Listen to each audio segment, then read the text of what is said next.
Bienvenue sur cette vidéo consacrée à Kongolo Mobutu, le fils qui était destiné à être l'héritier du pouvoir de son père, le président Mobutu Sese Seko.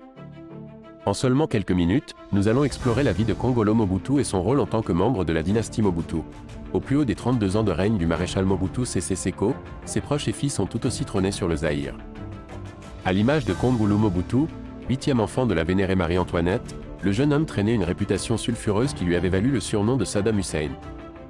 Il reste néanmoins un militaire bien formé, second lieutenant sorti de l'école de formation des officiers de Kananga. Il a débuté sa carrière dans le redoutable service militaire pour l'action et le renseignement.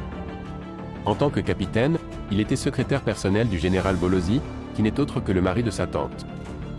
Du surnom de Saddam Hussein, c'est surtout une rébellion contre son père même qui lui vaudra ce fait d'armes. Très tumultueux, le fils Mobutu se rend coupable de blanchiment d'argent.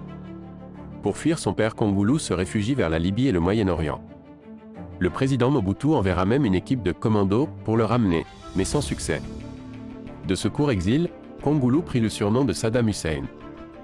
À la tête de plusieurs sociétés au Zaïre, dont la plus célèbre reste Yoshad Productions, qui l'aide ainsi à exercer une forte influence notamment sur le groupe musical populaire Wenge Musica BCBG et l'industrie du divertissement au Zaïre.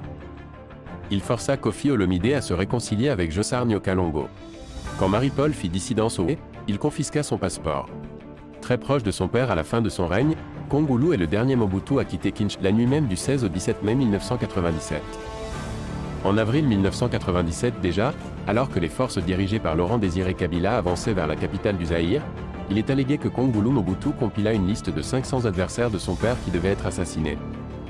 Bien après le départ du président Mobutu, le jeune officier, âgé de 27 ans, a cherché à rassembler d'autres gardes dans une tentative de dernière minute pour empêcher la prise de Kinshasa et se venger de la défaite de son père.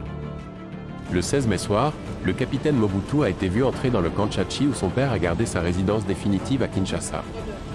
Quelques minutes plus tard, le ministre de la Défense, le général Maël Eliko Bokungu sera abattu. On a affirmé que Kongolo avait un rôle dans son assassinat. Une thèse démentie par le concerné depuis son exil à Lomé, affirmant avoir tenté de secourir l'ancien ministre zaïrois de la Défense.